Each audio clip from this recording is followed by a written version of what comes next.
আমার বড় ভাইয়ের বউ বা আমার ভাবি পরকীয়া করেছেন 5 বছর ধরে, জানতে পেরেছে, এবং পরকীয়ার মাধ্যমে একটা বাচ্চাও হয়েছে। এখন করণীয় কি? পরকীয়া এখন ঘরে ঘরে হয়েছে ভাই, জঘন্য ব্যাধিতে পরিণত হয়েছে। তো এইরকম যদি পরিস্থিতি হয়, ইসলামী শরিয়া দৃষ্টিকোণ থেকে এটা সবচেয়ে বড় জঘন্য অপরাধ হয়েছে। ইসলামী বিচার ব্যবস্থা থাকলে এর সবচেয়ে কঠিন শাস্তি হতো।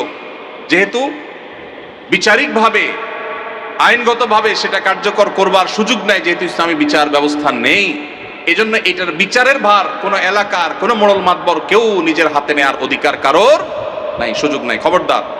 তবে এইরকম পাপিষ্ঠ তার সাথে সংসার করার বিষয়ে যদি সে চরিত্রহীন এটা সাব্যস্ত হয়, যার চরিত্র সংশোধনের আশা না থাকে, তাহলে তাকে ডিভোর্স দিয়ে ভিন্ন কোনো চিন্তা তার স্বামী করতে হবে। আর যদি তিনি তার কৃতকর্মের জন্য অনুতপ্ত হয়ে আল্লাহর কাছে মাপ চান, যেহেতু ইসলামী বিচার ব্যবস্থা নাই, সেহেতু তার শাস্তি কার্যকর করবার উপায় নাই, কিন্তু তিনি তওবা করলে আল্লাহ তাআলা চাইলে মাফও করতে পারেন।